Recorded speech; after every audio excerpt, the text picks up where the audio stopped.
Welcome to Voices from the Bench, a dental laboratory podcast.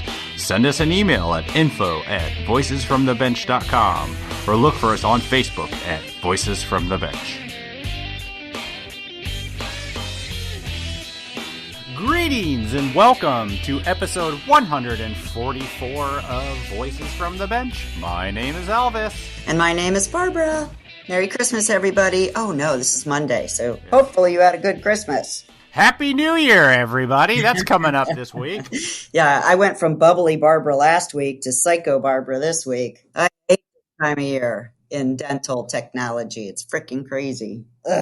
So are you saying you like double the capacity crazy or? No, it's just everybody wants it yesterday. Everybody wants everything, it's just nuts. I hate it. Can't you just tell them no?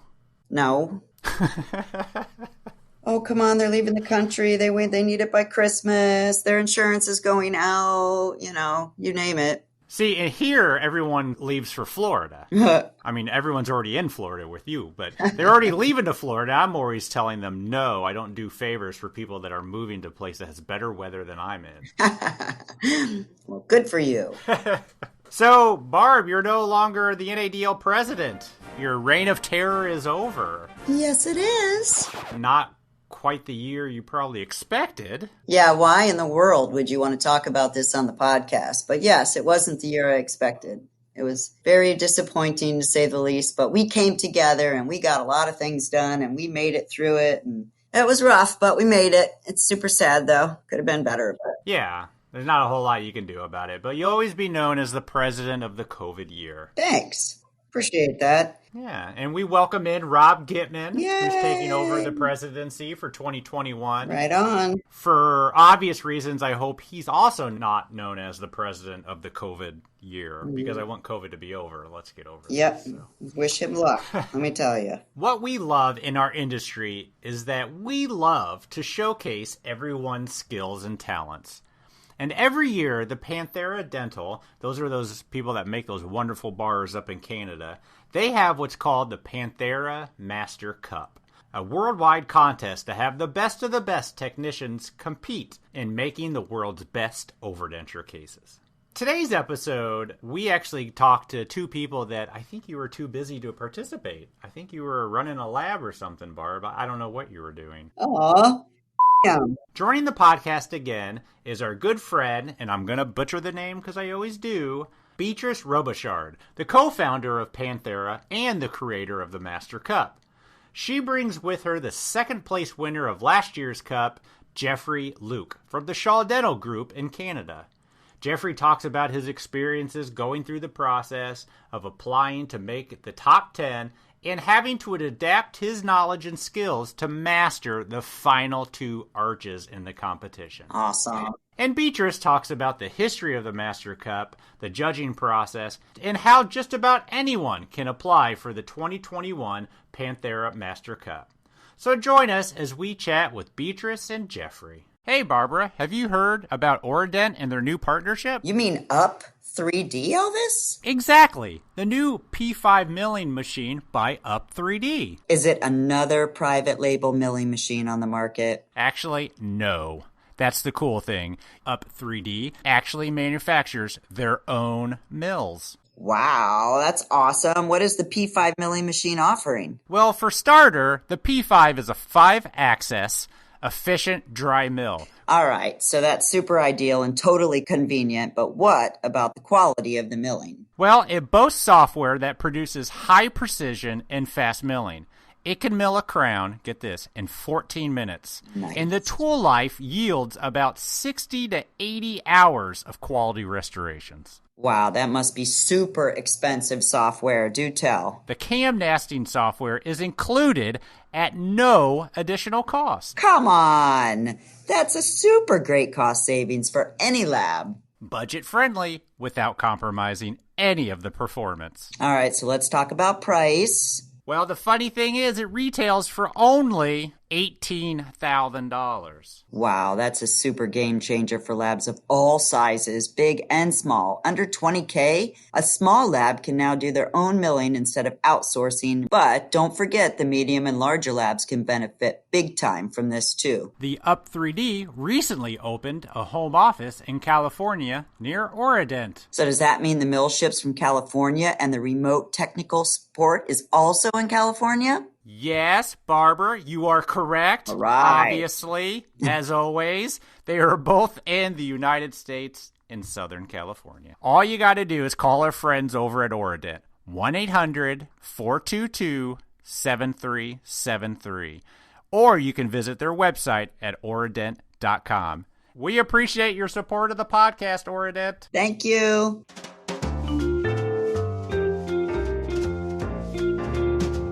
Voices from the Bench. The interview. We are excited to have on the podcast today past guest Béatrice. I know I messed up your last name last time, and I'm probably going to do it again, but I actually listened to it this morning to see if I could remember. So Béatrice Robichaud. Yeah, almost. Yeah, not bad. Not bad. No, it's Robichaud. Oh. Robichaud. Yeah, there you go. There you go. Robichaud. Awesome. We have Béatrice back on, of course, from Panthera, but this time we're talking about the Panthera Master Cup. Joining us also on this podcast is Jeffrey Luke, also from Canada, who came in second place in this year's Master Cup. Both of you, how are you guys doing today? I'm awesome. I'm doing great. I'm excited to be on the show. Awesome. Great. I'm so happy that you could join us. So I'd like to kind of start off, Jeffrey, kind of learning more about you. I noticed, looking you up online, doing the extensive research our podcast does, that you're with the Shaw Group of Dental Laboratories out of Toronto. Yeah, that's correct. I currently work at the Shaw Lab Group. We're a pretty big lab. Mm-hmm. We're currently in downtown Toronto, and we moved to a new lab location just a little bit outside of the downtown core. Not knowing lab sizes in Canada, how many labs makes up this group? We have lab locations in London, Ontario, Kingston, Ontario, Ottawa, Toronto, and one down in Pennsylvania. Nice. And does every bar get made at Panthera? Most of our bars are there. I tried, Béatrice. I tried. Thank you, Elvis. Thank you. We're very familiar with Panthera products. I bet. I mean, it's a big name here in the States. I can only imagine how easy it is to mail stuff there all within Canada. Oh, for sure. For sure. Yeah. Not having to cross customs saves us a lot of turnaround time. I bet you. So, Jeffrey, how did you become a dental technician? What introduced you to it? Well, actually, in high school, I was very into science and arts. Mm-hmm. I loved working with my hands. Graduating high school, I went to university for life science, so hoping to be some kind of healthcare professional. Just wanted to do something sciencey and help others with my hands. Yeah. But at that time, my marks were only average. I didn't have, I guess, the determination to keep studying and go through all the textbooks and all that stuff. Mm-hmm. So after first semester of second year, so halfway through second year, I decided to take a break. I figured my marks were just average. I didn't have a GPA high enough to write any entrance exams for any post-grad. So I decided to take a break, figure things out, have some fun, just kind of get my life in order. So I did that. I worked. I enjoyed life for a bit. And then I think it was maybe about a year into that, I had a login still for a career website back in high school. So I logged into that and just typed in dental because I was aiming for either dental or optometry back in university. Okay. I typed in dental, a whole list of occupations came up and I was scrolling through them. And then I saw dental technology and I was curious. I saw denturism. So those two caught my eye. I looked into them. But I think dental technology really spoke to me because I was more interested in fabrication, not as much the clinical, but really fabricating because I enjoyed making things with my hands. So from there on, I continued to Google search and found there was a program here in Toronto at George Brown College for dental technology. So hopped onto that, and yeah, that's how I got into dental technology. Yeah, so is Canada where you have to have a degree in it to do it, like I hear about in Europe? No, you can be a dental technician, like if a lab hires you and you can train through a lab and you can work in the lab. But if you go to school for it, then you get all the theory, the background knowledge, and then you need all that to eventually write your RDT if you choose to become a registered dental technician. Okay, so there is a registered version, but you don't have to be. You don't have to be, that's right. Yeah, absolutely. And when you went to the school, it was all fixed and removables, because I'm looking to see what you did for the Panthera Cup. Looks like you lean towards removable in your career. Well, actually, graduating out of the dental technology program, Crown and Bridge was my favorite subject or favorite discipline, I guess. Yeah. And I was working in Crown and Bridge here at Shaw, graduating, or even during co-op, I was in Crown and Bridge. And I learned so much about implants through Crown and Bridge. Mm-hmm. And then there was an opportunity, or they moved me later to dentures. Willingly? Did you go, or was it more like, I guess? Well, the big story is I was actually working at Shaw after first year. Mm-hmm. During the summer, I got a job here, and I was started off in dentures. So I was doing your basic custom trays, bite blocks, wax ups. And then later they found out I like Crown and Bridge, so they moved me to Crown and Bridge. I see, yeah. Yeah. And then after graduating, 2 years later, I got my RDT. They needed some help in dentures, so I was okay with that. I moved to dentures and helped. And actually, that was a time, I would say, when implant dentures were starting to get popular. So we were seeing a lot of that. And that got me excited because I learned a lot of implants in Crown and Bridge. And I figured I could move that skill and knowledge into dentures and learn what's getting popular. So sure. Yeah, I moved to dentures. And then soon after that, I became supervisor of the denture department.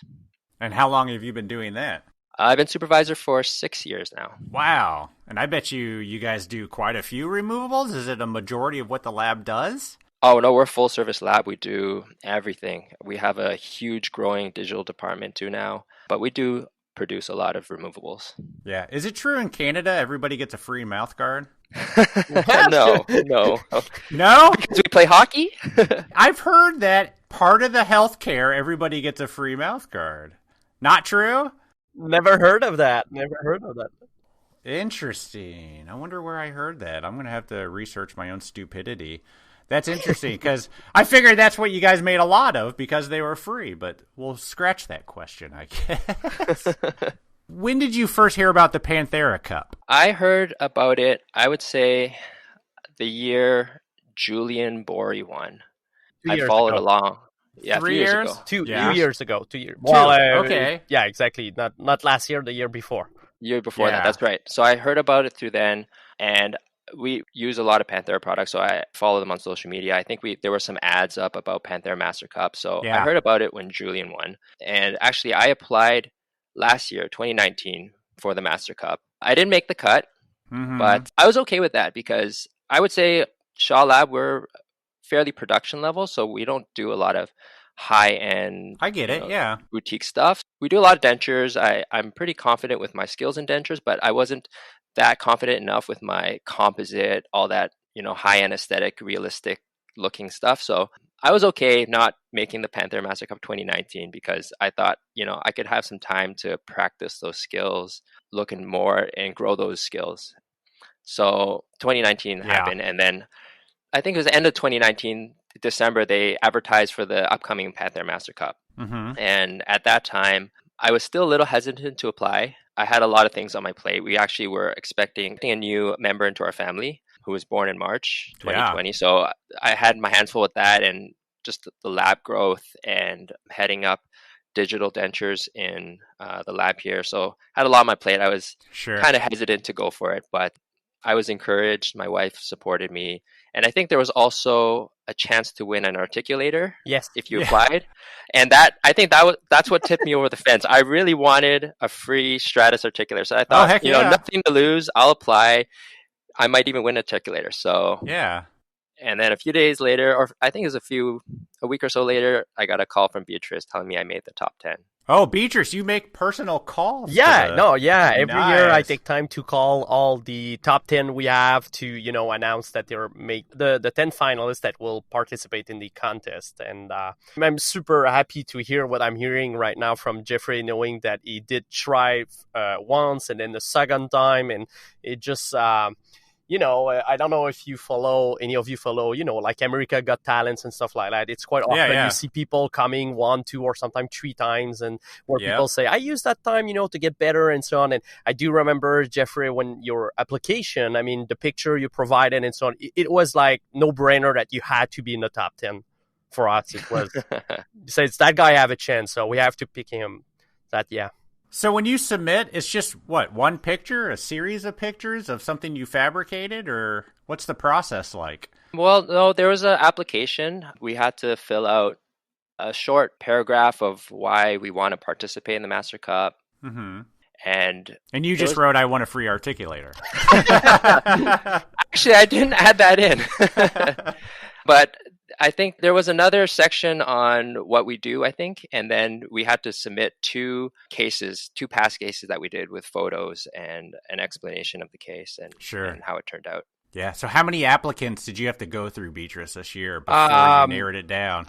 Without precision, because obviously we want to keep that, I will say that, again, this year we have people from over 30 countries. So that's amazing. You can imagine that's a lot of people for us. Yeah. I was very surprised. Again, every year is stressful. I'm always wondering, is there people going to apply and so on? Because one of the biggest thing that I read on the internet about the Master Cup is a lot of people say, oh, I'm not of that level.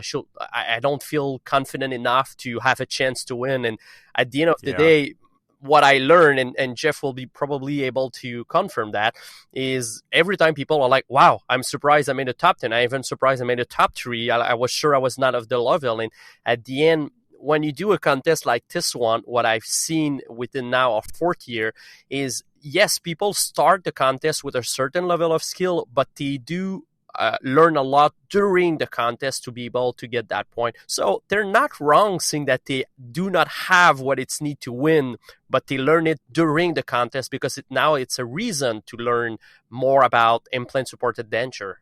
Sure. A lot of people don't get that chance working at the bench, especially like Jeffrey, production-wise, to really take that time to perfect their skill, and it's a good chance to do that.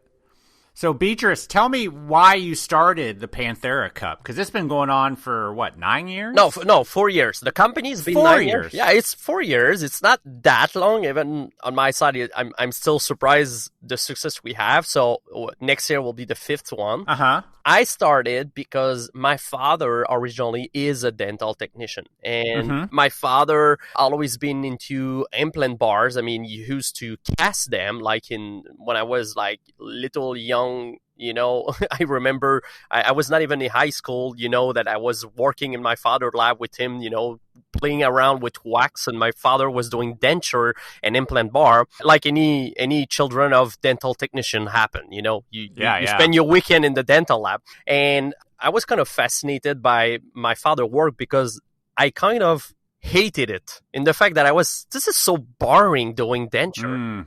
I said, I'm never going to work in the dental field.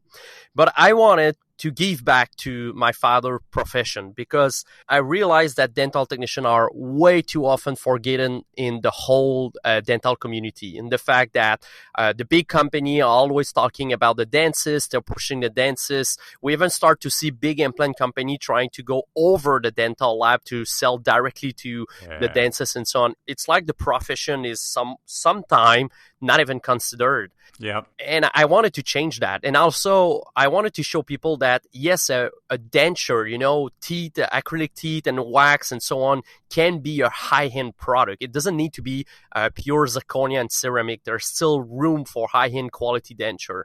So that was my first thought of why I decided to do this contest. Explain the contest for people that don't know. Everybody's given the same set of models? Yeah, so I said I wanted to do a contest, and for an example, okay, I'm a huge fan of Formula 1, okay, but what I hate about F1 is that not every car is the same. So we all know that if a racer is with Mercedes or with Lamborghini whatsoever, their chance to win is better than if they are with another brand because they make better car. And sometime I believe we have a very good racer that cannot show his potential. So I say we have to avoid that problem. So I said we're going to provide everyone the same bar, the same teeth set, set of teeth, the same articulator, the same couple of materials. So the only thing that technician during the contest have to provide is their time, wax, and couple of detail around it. But mostly it's at the end of the day, everyone have the same car. Let's say everyone is driving a Toyota Corolla.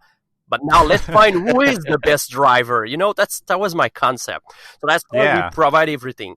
Every year, what I try to do is to make partnership with company. Like this year, we had Vita. For 2 years before, we had Ivoclear. Mm-hmm. So we try to have company to support us, providing some material, but at least, to standardize the case exactly. And then what I do is that I sit down with my colleague, Andreas Klee, that I know, Jeff, you know very well, Andreas. Mm-hmm. Being our salesperson in Toronto. He's a dental technician from South Africa, used to learn in the army there. And Andreas sat down with me, and then we imagine our potential patient. This year, if I remember properly, it was a lady that used to have, oh my God, I a loss of memory, but anyway. 67 years old. There you go. Good hygiene, but wants a natural look. There you go. You see, so we kind of put a little scenario behind it. Yeah, I was curious about that. Yeah. So that's super interesting. Honestly, every year, and something that I start to see also is the cultural difference between the denture from what I see from US, from Canada, from Europe, from Latin America. I see that. For an example, what is a beautiful smile is not the same in different countries. Interesting. Yeah, for sure. When you present these models to people to work on, do they have any sort of face to go off of? Because we know how important it is for things to fit within a face. Do you have that? No.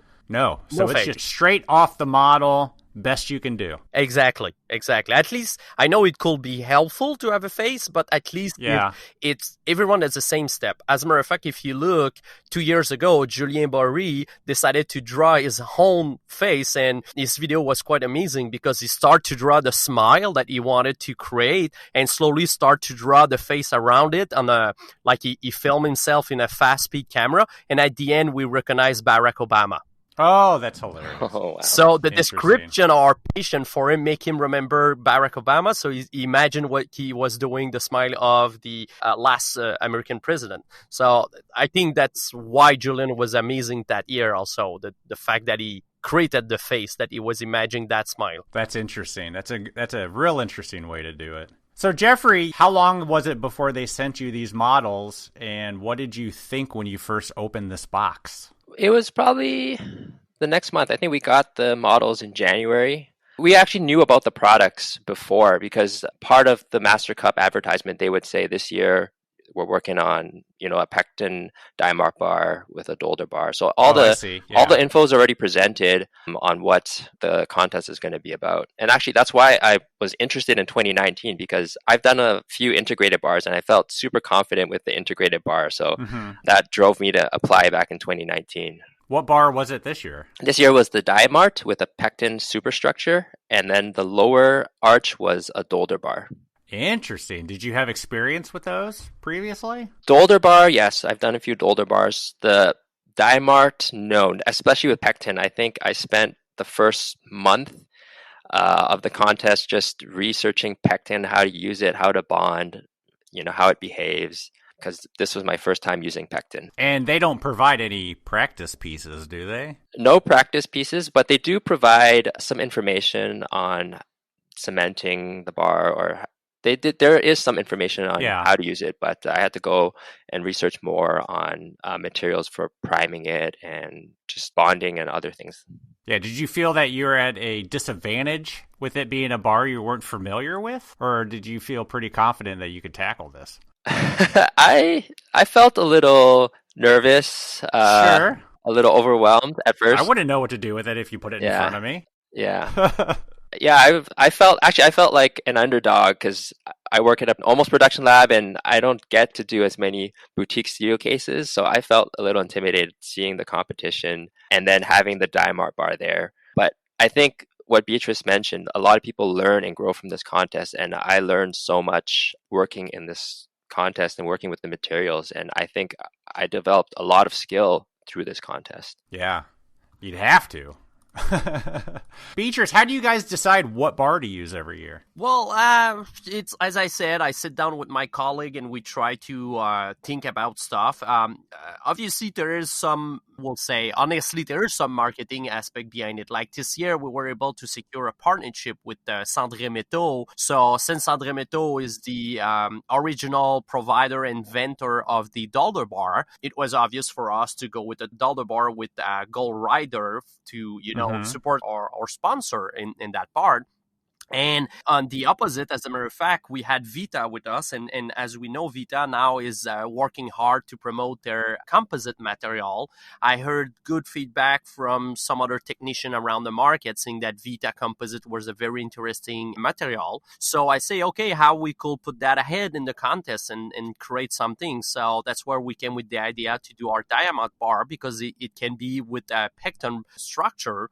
And it was a perfect combination because pectin is a proper material from Sandré Métaux, and the composite was Vita. So they could all provide the raw material for us, lower obviously the cost, and support our sponsor in that by promoting their product. So honestly, we just sit down with our product and try to see. And what also I do, like last year, the integrated bar was a choice because our product was new on the market. We wanted to put it ahead and make people discover this nice alternative. So that's why we promote this bar 2 years ago to kind of promote this alternative. And as I said, push technician to try something that most of them never tried. Yeah, it's a perfect time to promote what you guys are doing, and it brings a lot of attention to it. Exactly. Who provided the teeth this year? Vita. Vita. So Vita also did the composite and the teeth. Yes, exactly. Vita provided the teeth and the composite this year. Exactly. Jeff, did you ever work with Vita teeth before? Was that already in your lab? Yeah, we use a lot of Vita teeth here. Okay, so you were comfortable using that tooth. Yeah. Because I know how a lot of removable technicians, if you change teeth on them, it's not a good day. Yeah, but we use a wide variety of teeth here at our lab, so pretty comfortable with most teeth. Nice. So talk about the process, Jeff. I mean, you got the box, you open this thing up. How long did you have to do everything? Well, actually, this year was interesting because of the pandemic situation. Sure. But originally, we were planned to have 3 months to finish the case. Mm-hmm. We received the case in January, and I spent the first month just research about pectin, and then it grew to research on aesthetics like composite and how to use it and how to get better results. And then it grew to just Instagramming what other people were doing. And I think I got a little carried away and thinking like, oh, what can I do to make my case stand out? What aesthetic advantage can I do? Or what are other people going to do? So how will I be different from them? So I got really carried away. And then the pandemic came along and we had lockdown. So we were all furloughed. And actually it was a good time for me because my baby girl was born just 2 days before the lockdown. So I got to spend 2 months at home with the newborn. And during those 2 months, I didn't think about any dental, didn't think much about the contest. I put everything on hold, just spent the 2 months with family, a lot of sleepless nights. Yeah. But it was a good time. And then after the lockdown, we were allowed to go back to work around end of May. Mm-hmm. And that's when Panthera contacted us and said, you guys have until end of July to finish the case and submit it to us for the deadline. And going back into work, I kind of got some time, like that little break was a great time for me to refocus and clear my mind. And I actually did my setup before the lockdown. So I actually reset my case 3 times. But after this lockdown, going back to work, I took everything apart. I went through the Panthera folder that they gave us, looked at the mark breakdown, what was key, looked at the case scenario, the portfolio of the patient, and then I refocused on my strengths. So I looked back on what was important, which was function and getting the right teeth in the proper placement. And I focused on my strengths first and not focus on the other stuff that I got carried away with. And that's how I put my piece together. When you got back from furlough, was your lab just slam busy like we were down here? Yeah, we were We were quite slammed. We had a lot of cases backed up. Yeah. And then once the dentists were allowed to open, they had a lot of stuff that just came in too. So we were quite busy. Yeah. So where'd you find the time to work on this? And a baby. I mean, come on. Yeah. It was a handful. I spent some days after work. I did some work at home on the weekends in between baby and life, but managed to squeeze everything in. And actually, right when we were allowed to go back to work, I made a schedule for myself on what I needed to do and when. So kind of like timeline of what landmarks I need to hit for my case to finish for the deadline. Yeah, like you had to have the wax up done by then, the finish done by then. Yeah. These are finished cases. How do you process the acrylic? Is everybody allowed to finish it however they want? There was no boundary on what we could finish it with. So the lower was a Dolder bar. I processed it with IvoCap, which I'm familiar with. And then the upper, we were supplied with the Vita composite. So, luted the teeth on with luting composite and then built up the gingiva with the supplied composite. Do you have to document the steps for this process, or are you required to provide photos? Yes, we are. We're required to provide full documentation and explanation on why we chose the teeth we chose or why we did certain things.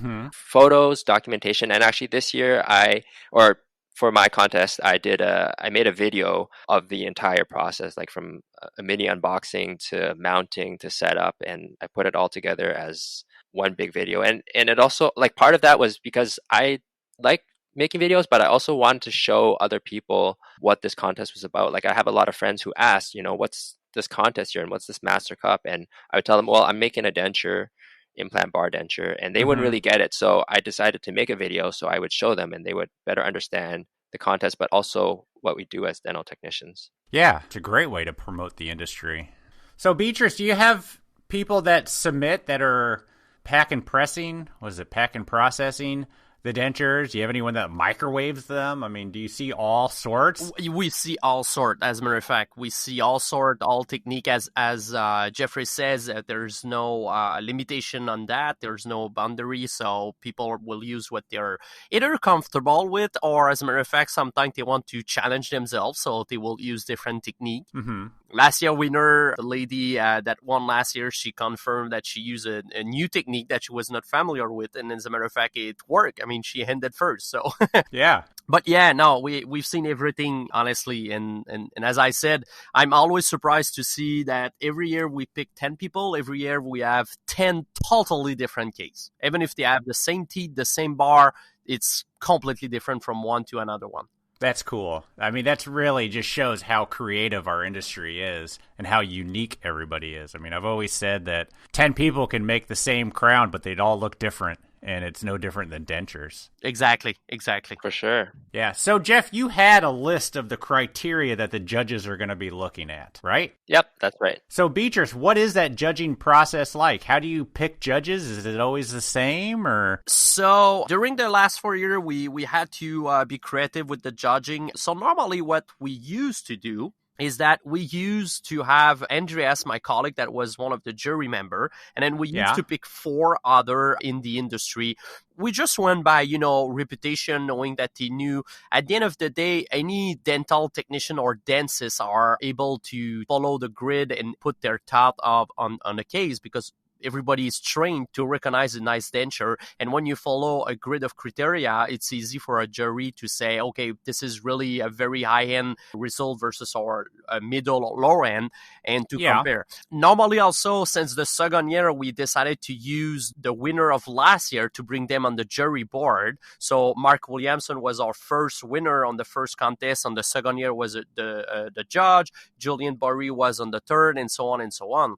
Yeah. But this year we had the pandemic. So there was a problem because now we had one of the jury member was Dr. Tolan from Vita, Germany. He could not travel. I had Sébastien from the Giller Institute in France that could not come also for traveling, and so on. So I said, okay, we have to find a solution. So this year we had to pick local jury member. So it's the first year I asked my father to join on board. It was interesting. So my father was one of the jury this year. We had the president of the Denturists Association of Province of Quebec that was on board. And then we brought 2 dental technicians that are local here. One that have a small lab in the area, like a boutique lab. And the other one has a 2-man lab and is quite known on the social media and so on. We sat everyone together. And this year, Andreas was not anymore a jury and will not anymore in the future be a judge, because we realized that Andreas is better to support the judge. So he is during the judgment, and just to make sure that they understand the instruction and so on. So he will support them instead of doing the judging himself, make it faster. Normally, judges are put in a closed room for the whole day. All cases, everything that can link the case to a specific person are hidden. So we take all the name, branding, all the documentation, everything is edited to remove part where we could recognize one of the participants. And so you have case A, B, C, D, E, I, and F, E, and that's it. Jury just go one by one. They put number, they have the whole day, they can come back on a case, and then at the end of the day, they tell me who's the top 1, 2, 3, and I have no clue why, no clue the number. It's something that I don't want to know. Yeah, so you don't participate in the judging at all? Not at all, not at all. It's like they're there from 9 in the morning, and a lot of time they end up, it's like 9 in the evening. Wow. Yeah.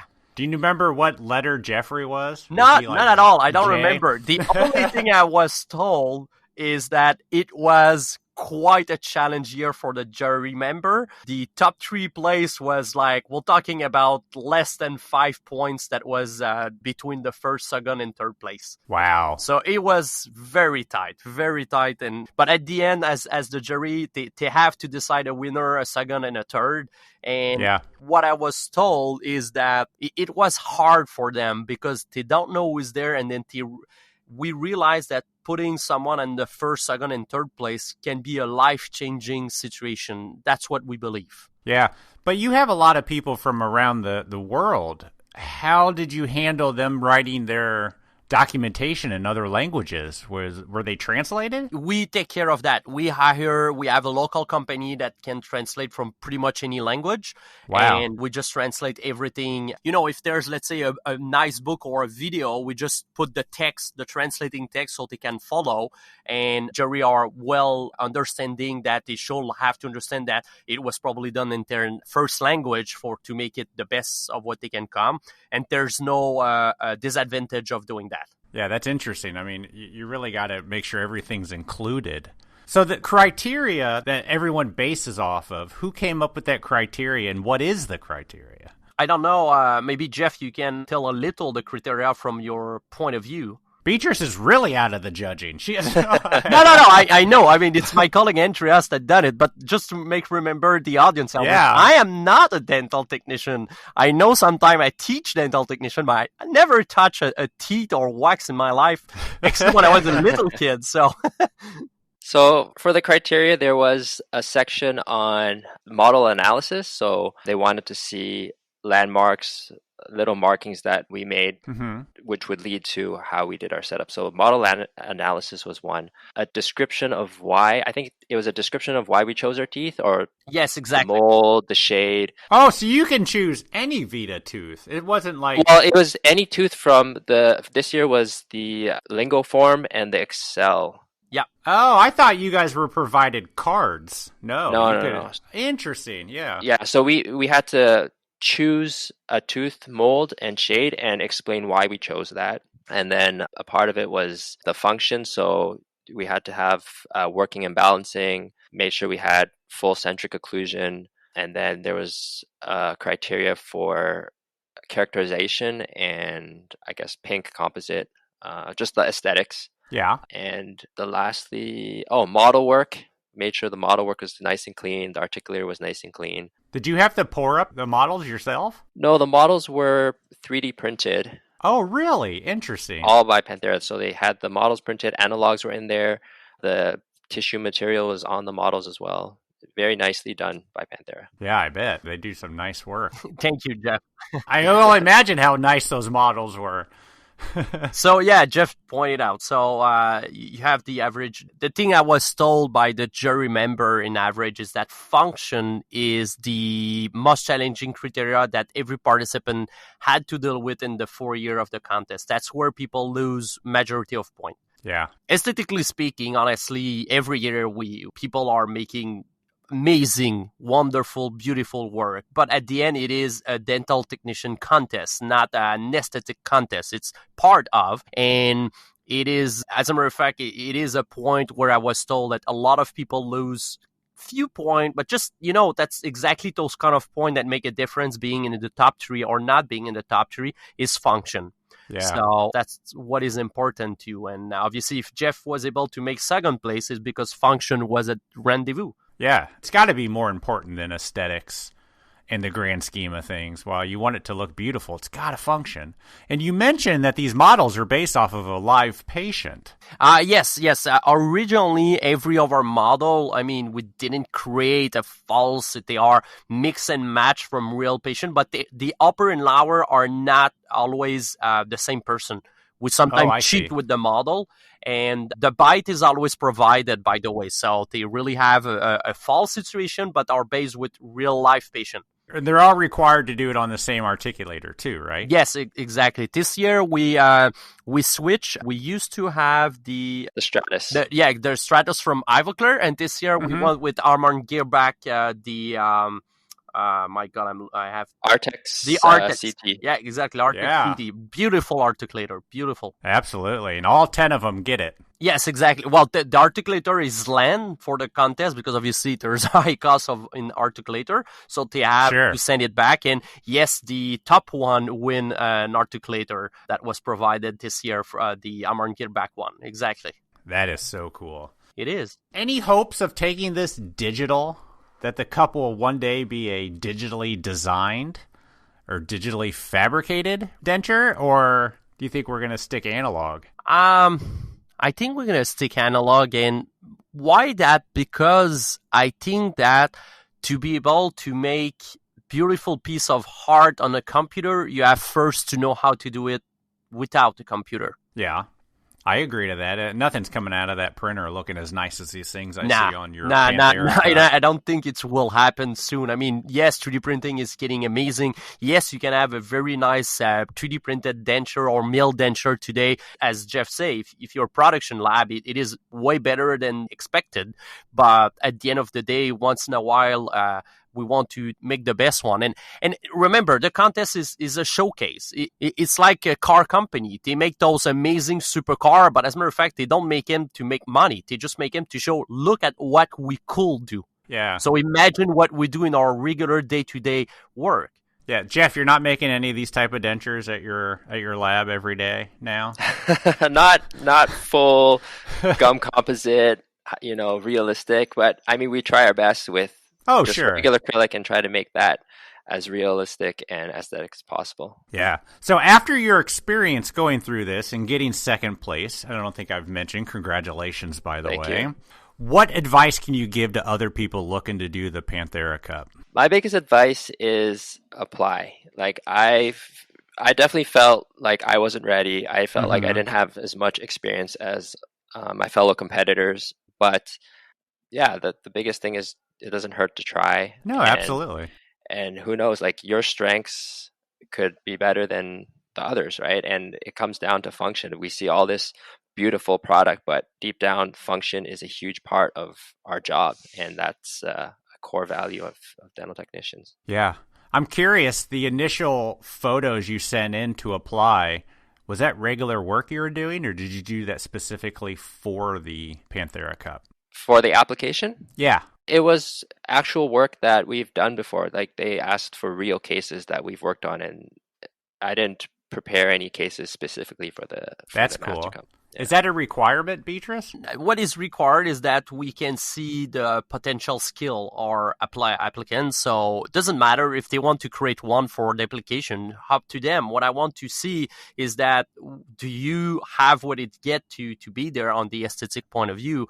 And what I see is that obviously application now is start to be interesting, because I see people writing 2-3 pages of why it should be in the contest. And as I so see some people like send us like pictures, they're about 1 inch size. I'm like, seriously?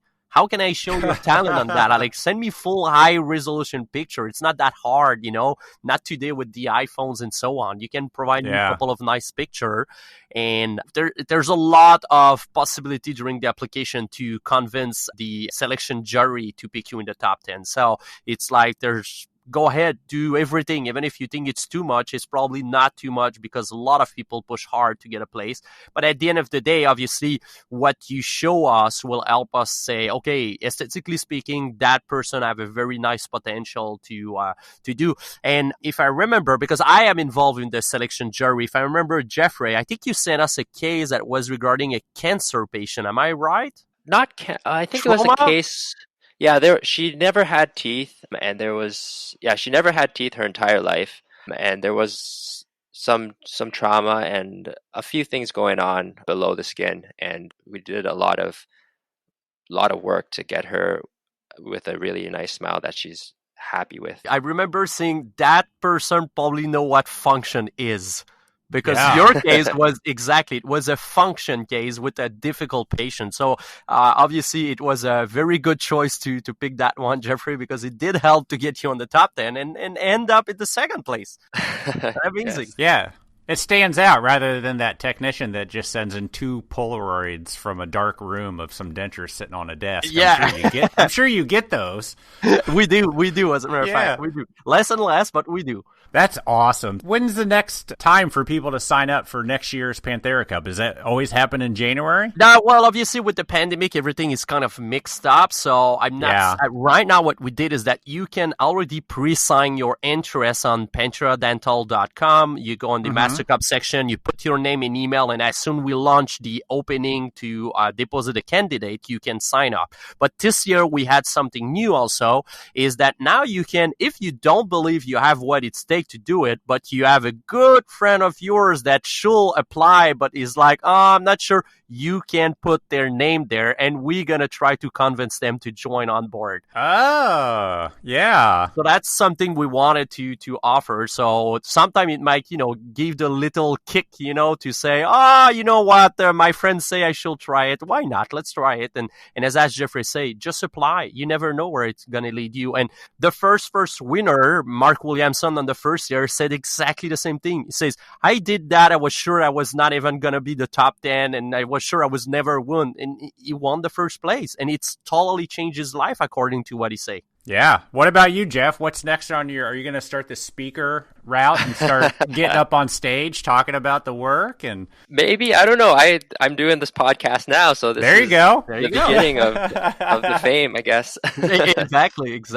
As a matter of fact, Jeffrey, that's something I will be interested to follow in the next couple of months, how Shaw Lab will use that as an opportunity. I know, because I know Shaw Lab, Elvis Shaw has been like kind of a, how can I say, a whole-timer lab in Canada. It's one of the oldest lab group in the country here. Oh, really? My father used to work with them like 30, 40 years ago. I don't know how old this shop, but it's pretty old. And always been considered as a very good lab in the country. Like they're known everyone in Canada. And I know Shaw will probably use this opportunity. And I wish it to you, Jeffrey, that, that literally can change the perception of Shaw to say, hey, to also do this boutique style, to have people that can achieve it and not just a little. For sure. Was Shaw very behind you doing this? Were they, what's the word I'm thinking of? Were they supportive? Supportive. Thank you. It's amazing how you can't think of the simple words. Were they supportive in you doing the Panthera Cup? Were they behind it? Did they know about it? They knew about it. I told them, and they were in full support. They were super excited and constantly cheering me on. I think on every social media post that there was, they would always be on there cheering for me. So they were in full support. That's great. And what about other people at Shaw? Are they now inspired to give it a shot? Make the manager look bad? Is that what they're going to try to do? I'm not. I think more people are aware of it. I don't think it was as aware, especially in certain departments that don't necessarily see Panthera products or denture products. So I think more people are definitely aware. As far as participating, maybe down the road we might get some more participants from Shaw Lab. Yeah. Awesome. You going to encourage it? Oh, definitely. Yeah. Awesome. That's cool. Awesome. Jeff, you're going to have to go back to George Brown College and show them the future student. Never know. Might be a future Master Cup winner in those For sure. next batch of students. What about you, Elvis? What about me? The 2021? Yeah. You think I can do this stuff? I can't even 2021. I can't even set a tooth. You kidding me? Well, it's time to learn. I would have to start at the very beginning. I know. I'll have to learn how to make a bite block. I know Elvis is not here with us today. She could not attend, as you said. But, I mean, you have to ask Barbara. I mean, she have a very nice lab. And if not her, maybe someone in her lab, she'll apply. There you go. Do you get a lot of U.S. applicants? The first year I had a lot of US. Last year, a little less. I don't know why. I was kind of surprised that there was not that many US. But again, I think I said, like any contest in the world, I'm at that point with the Master Cup that people are afraid to not be the level required. And then, when you see the big name going into or tried it, like the Bart Hyde, the Ariane Deutsch, and Peter Pizzin, those kind of people being involved in my contest, people are like, oh my God, I'm not that level. Well, no, don't think about that. I mean, you could be surprised. And every year, I think this is exactly the same answer I got from the 10 participants in the top 3 year. I could not believe it. I made it. Yeah. Well, the nice thing is it's not like you're given the models and you're given a week. You're given time to improve yourself to do the case. Have you ever had the contest where you sent the models out and you got one back in 2 weeks and the guy was done? No. Did not happen. People take until the last day. Seriously. It's like, because what we say is if you're to ship it on the last day of the contest, you have to provide me a tracking number that prove that you ship it on the last day. If it take 1 week shipping, I don't care. I'm not going to penalize. The idea is that you have until that date, you have a tracking number, it's okay. And it happened every year. Every year I have people at last minute. That's technicians for you. I mean, exactly. And then, as you say, a lot of technicians tell me that they train themselves or they go see some training, they pay themselves some private lesson with other technicians that have expertise in where they think they lack. And as Jeffrey said, they learn a lot about it and bring that to a next level. Jeffrey, did you reach out to people to get help within the industry? I reached out to some people for advice on, especially with pectin. Like I have a friend here, Mark Chan. I think Beatrice knows him too. Yeah, very well. And he provided some advice on how to work with the pectin. And I just want to confirm my research and made sure the research, resembles what other people were doing as well to see if it was the right path. So I did reach out to some people for some advice and some information. Yeah. Did you know the other people that were in the contest at the same time? Is that list known? That list is known. The top 10 participants are announced at the same time. And I've seen a few names before. Actually, definitely seen Giuliano's name before and seen his work online. Yeah. But yeah, I've seen some of those names before, especially on Instagram. You see a lot of work and you look into their profile. Is there a rule, Beatrice, that they're not allowed to contact each other? No, there's no rule they can contact each other. The only rule we have is that to not put any picture of your current work. So that makes sense. Yeah. We ask now, obviously we are in a world of social media. So I love when my participants show their workplace, they show picture of themselves, never the actual work, because I don't want the jury member, or as a matter of fact, you don't want to show what you're working on to the other contestant. Yeah. But I love when people put on social media stuff about it, and as a matter of fact, Jeffrey sent us, it was posted by Shaw Lab, the day that we announced the winner. Jeff was filmed by his colleague, and nobody know what was happening. So Jeffrey sit on the chair, and incidentally, and the second place go to Jeffrey, and he was like, oh my God. That was nice. I loved it, Jeff. Nice. I really liked it. So what did the winners get? What is the award? So, unfortunately, with the pandemic, we have to change the price because all the 10 participants this year were invited to Quebec City for our grand opening. Everything paid, hotel, flight, and everything. Yeah. So we have to, unfortunately, stop that. And the first winner was winning a trip to IDS to come and speak in our booth about their experience. Wow.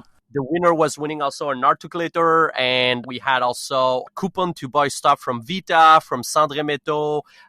There's article, 2 pages in LMT magazine talk about the experience. Again, another article in a French magazine called Technologie Dentaire, a big publication in Europe. And sorry, Jeff, I don't have it by heart, but the second place you got, do you remember, Jeff? What you got? I think it was $2,000 of Vita products, yes, and wow, $200 of Sandre Meto products. Yes, exactly.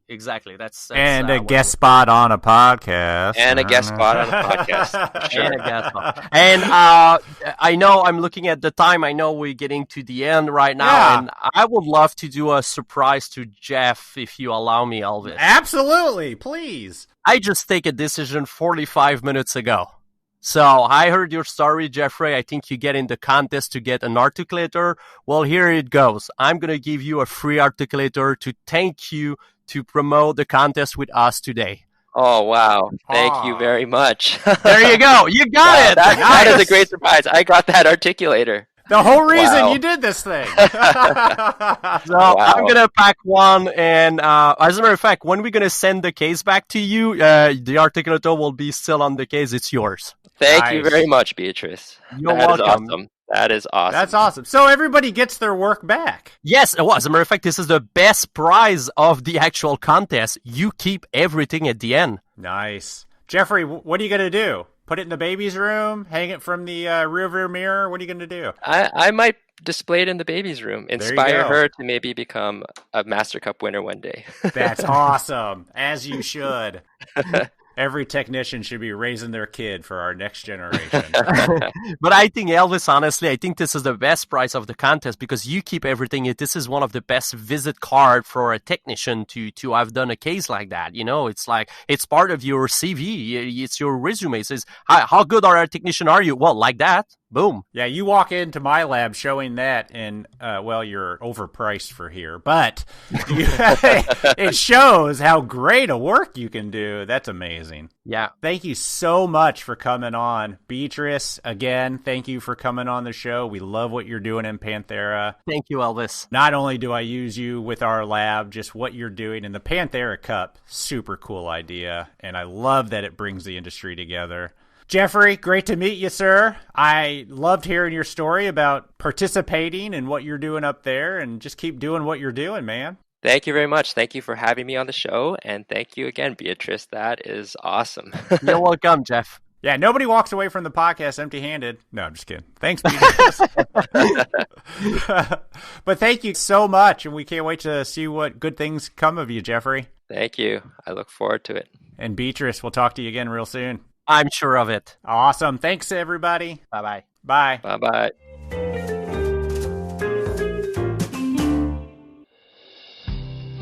Using 3D printed Dentca Temporary resin is the easy, fast, clean, and accurate way of creating natural-looking temporary restorations using Dentca Temporary Crown and Bridge 3D print resin. This new temporary material is FDA cleared, biocompatible, photocurable, and can be printed super fast. That patient can be temporized with the highest quality temporary crown that lasts a minimum of 1 full year in the mouth.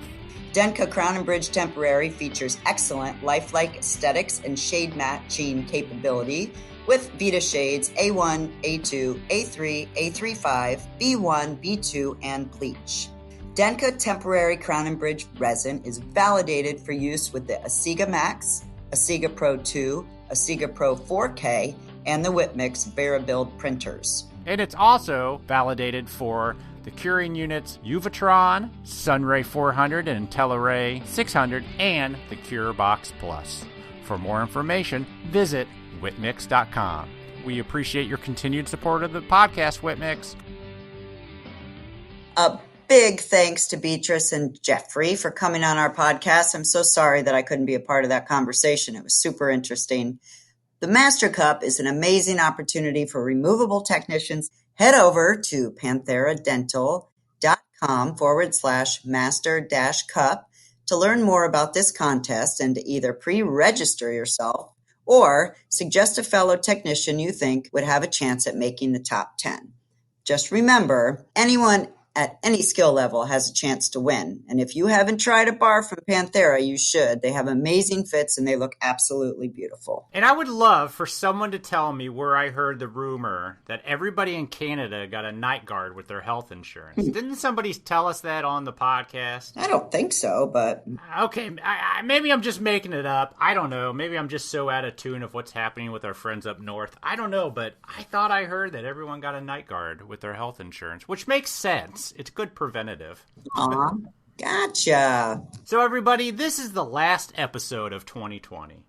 We are always looking for new guests and topics for future episodes, and we want 2021 to be even bigger and better. Hopefully with the world opening up again and dental shows starting up again, we can get out there and talk to more amazing people in our industry. Yes. Yes, definitely. But we need to hear from you. What do you want us to cover on the podcast?